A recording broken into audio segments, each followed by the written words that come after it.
ஓம் முருகா வெற்றிவேல் முருகா. வேலுண்டு வினை இல்லை, மயிலுண்டு பயமில்லை.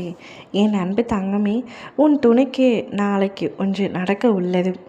அதற்கு காரணம் நீதான் என்று உன் துணை மற்றவர்களிடம் சொல்லி அழப்போகின்றார். அப்படி என்ன நடக்கப் போகின்றது என்பதை உன் அப்பா நான் உனக்கு முன்கூட்டியே கூறுகின்றேன். பொறுமையாகவும் கவனமாகவும் இதை கேள் தங்கமே.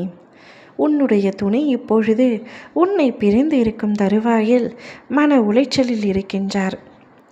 காரணத்தோடு நீதான் பிரிந்து இருக்கின்றாய். அது எனக்கு நன்றாக தெரியும். அவர் செய்த தவறை மன்னிக்கவும் முடியாமல் ஏற்றுக்கொள்ளவும் முடியாமல் அவரை விட்டு நீ இப்பொழுது சிறு தூரத்தில் இருக்கின்றார். எத்தனையோ முறை அவர் உன்னிடத்தில் வந்து மன்னிப்பை கேட்டாலும் அந்த மன்னிப்பை ஏற்றுக்கொள்ளக்கூடிய மனப்பக்குவம் உன்னிடத்தில் இல்லை. அவர் எளிதாக தவறு செய்து விடுவார். பின்பு மன்னிப்பு என்ற ஒற்றை வார்த்தை கேட்டால் நான் உடனே அவரை ஏற்றுக்கொள்ள வேண்டுமா அப்பா என்று நீ என்னிடத்தில் கேட்கின்றாய். நீ கேட்பது நியாயமாகத்தான் இருக்கின்றது. உன்னுடைய முடிவில் எந்தவித தவறும் இல்லை. நான் உனக்கு இந்த விஷயத்தில் ஆதரவு அளிக்கின்றேன். தவறு புரிந்தால் அதற்கான தண்டனையை அனுபவித்துத்தான் ஆக வேண்டும்.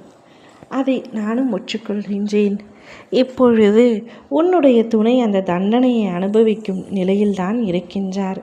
உன்னை பிரிந்து மன அழுத்தத்திலும் மன வேதனையிலும் சரியாக உண்ணவும் முடியாமல் உறங்கவும் முடியாமல் நித்தமும் தவித்து கொண்டிருக்கின்றார். அவரால் நீ இல்லாமல் இருக்க முடியவில்லை.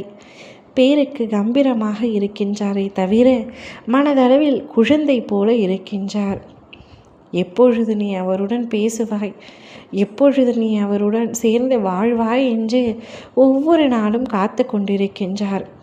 உன்னிடமிருந்து ஒரு சிறு குறுஞ்செய்தி வந்துவிடாதா, ஒரு அழைப்பு வந்துவிடாதா, நேரில் வந்துவிட மாட்டாயா என்று ஏக்கம் கொள்கின்றார்.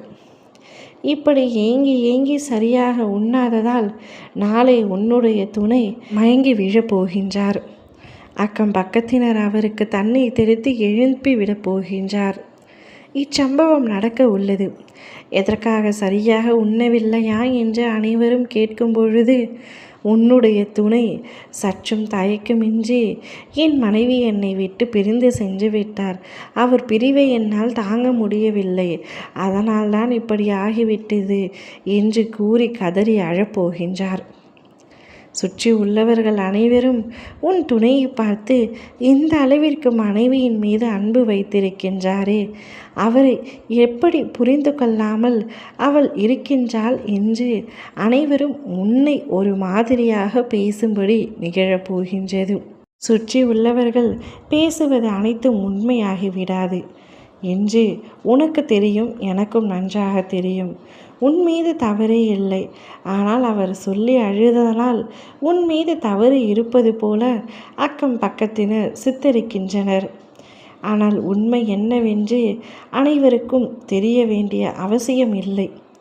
நீ அதையெல்லாம் நினைத்து கொண்டிருக்க வேண்டாம். மனதை ஒருநிலைப்படுத்தி அமைதிப்படுத்து. நாளை இந்த விஷயங்கள் அனைத்தும் முடிந்த பின் உன் துணையே உன்னை தேடி உன் வீட்டிற்கு வந்து உன்னிடத்தில் இவை அனைத்தும் சொல்ல போகின்றார். அப்பொழுதும் உன் மனம் இறங்காமல் இருக்கப் போகிறதா என்ன என்பதை நீதான் முடிவெடுக்க வேண்டும். ஓம் முருகா வெற்றிவேல் முருகா.